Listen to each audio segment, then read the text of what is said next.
pegah baca rukun iman. Kali ku pegah ai cubul. Rukun iman 6 perkara. Maka di hilong ba kau nak mi mantang be suangnya ya lawan dengan lu. Rukun imam 6 perkara. Pertama percaya kepada Allah. Kan man? Kayu bah apa lah, mi bah apa kedua. Ya Allah ni bang buka mana? 1 percaya kepada Allah. Citok mata-mata ju yang memang dia kikah. Citok mata ada Chandra. Nyo terakhir ku pegah balik ke tanding-tanding dengan lu.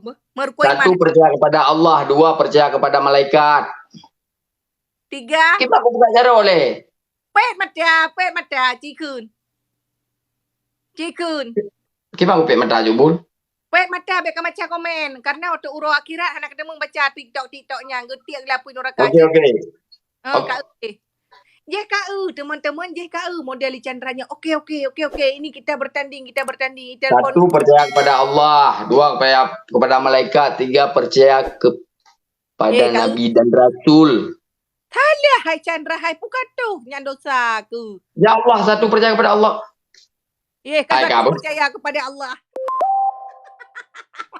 Kajak teka ni. Maka ya Allah kan. Kajak teka baik kalau Lampung yang ke lagi orang bangai. Jamun nak watagi ujak lecek Nasrul jak beut baik kadoh kat Pak Sulap. Cok, lagi aku yang baru bere. Okey. Nyo idram padi boh yang baru ni. Kah kita yang balong yang talong balong. Kan. Buat yang baru padi boh idram. Halo. Idram. Idram mauna, idram bila guna baik bangai. Jubul. Okey apa? Jubul. Anda tu lawan lah apa?